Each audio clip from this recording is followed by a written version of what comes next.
Hello, welcome to the Grow Your Wealthy Mindset podcast, where it is all about helping amazing physicians just like you create a wealthy life free from burnout and with the financial security to practice medicine on your own terms. I'm your host, Dr. Elisa Chiang. Welcome back to the Grow Your Wealthy Mindset podcast. I recently listened to the audiobook, The How of Happiness by Sonja Lynbomirsky, which I learned about when researching the episode on hedonic adaptation. In her book, she extensively reviews what research has taught us about increasing happiness. She then outlines 12 types of activities that can boost happiness. I thought 12 activities and 12 months of the year. For 2025, it would be great to have one episode per month on activities that can increase happiness. After all, that's what we're all really looking for. More money is not the secret to happiness. I look at wealth as having the tools you need to live the life you want to live. Money is just one of those tools. Tools to shape and mold our mindset ultimately is what can give us a rich and full life. When I thought about doing these episodes, I don't want to do a deep dive into the research. For that, I encourage you to read or listen to Dr. Lynbomirsky's book. Instead, I'm going to try to summarize the activities she describes in the books, including some of the activities that were actually done in the research. Perhaps try the activity out for the month, and if you like it, maybe continue. In the book, she does have an assessment to help you choose which activities would be best fitted to you. So if you're in a position where you really would like to increase some happiness now, maybe go check out her book. Again, it's The How of Happiness. The first of the activities is one that I have touched upon in prior episodes of this podcast, and that is expressing gratitude. I thought about waiting until November during Thanksgiving time to go over this activity, but I decided to just do the 12 activities in the order she presents them in the book. It makes sense that the first activity is expressing gratitude since there is so much research linking gratitude with happiness.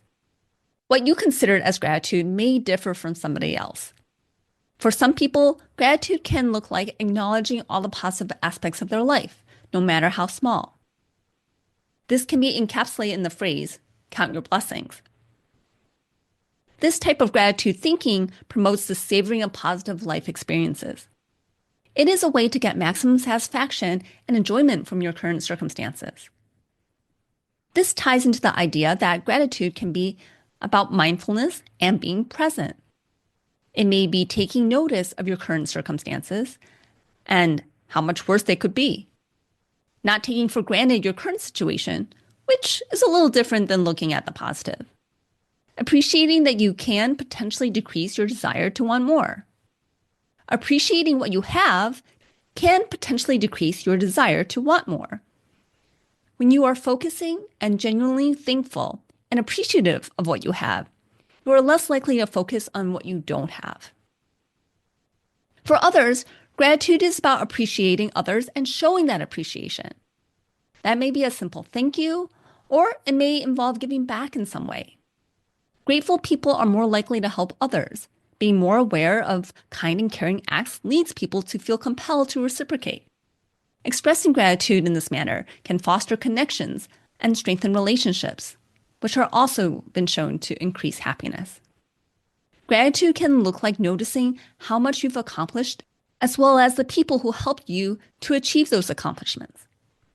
This can also boost self-worth and self-esteem.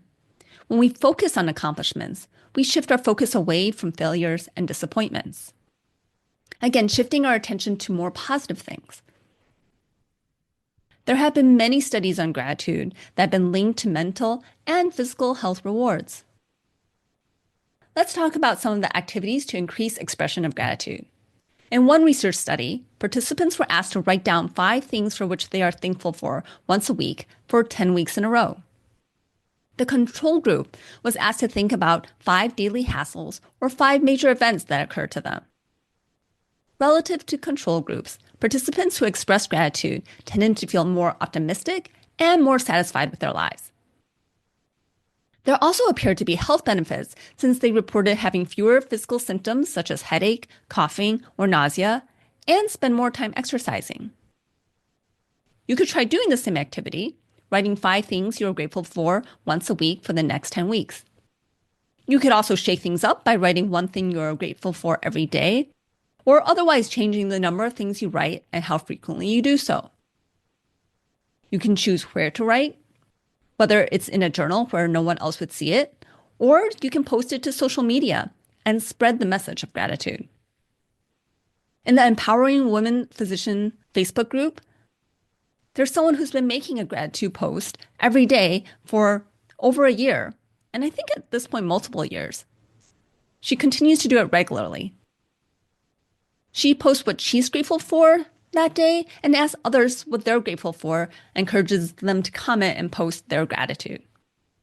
It's a great way to motivate other people to express gratitude. In her book, Dr. Lynbomirsky suggests keeping a gratitude journal. She recommends choosing a time and day to step outside of your life and reflect and think about 3 to 5 things for which you are currently grateful. It could be something uneventful, like having no traffic on the way to work, or something exciting, like winning a raffle prize at a fundraiser. You can also write about goals that you've achieved, things that you're good at, or write about people that you appreciate having in your life who have done something to help you. If you're not a writer, it may be enough to just spend some time contemplating what you're grateful for. You may reflect on what you're grateful for and how your life has been enriched. You may identify 1 thing that you take for granted, something that ordinarily goes unappreciated. You may try saying it out loud, even to yourself, or expressing your gratitude to someone that you have gratitude for. You could also consider enlisting a family or friend as a gratitude partner, someone who you could share your thoughts on gratitude and who can also help keep you accountable to doing this task. They can prompt you when you forget or encourage you when you are losing motivation. It can help to add some variety to your gratitude strategy to keep the strategy fresh. Dr. Lynbomirsky recommends to avoid over-practicing. If this is something that you do the same way every day, it may become boring and you may stop feeling as much meaning from it. Another suggestion is to consider carrying out the practice of gratitude in reaction to some kind of trigger, such as when a specific event happens or a certain feeling comes up. For example, you could try to start building the habit of expressing something of gratitude every time you had to endure some kind of hardship.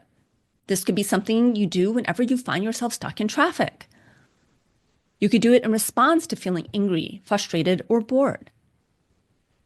Another activity in the book is expressing gratitude directly to someone, whether face-to-face, in a letter or email or text, or with a phone call. Martin Seligman and his colleagues did a research study where people contemplated a gratitude visit exercise where they wrote and then hand-delivered a letter of gratitude to someone who had been especially kind and caring to them, but whom they had never properly thanked. Compared to controls who did alternative self-guided happiness exercises, those who did that gratitude visit exercise had the highest boost in happiness that was seen even a month later. If you really want a happiness boost, try doing the gratitude visit exercise. You write a letter and deliver it.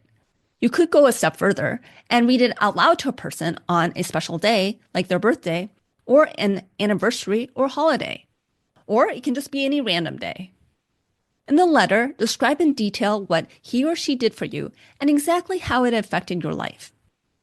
There may be times that you choose to write a gratitude letter, but not to send it.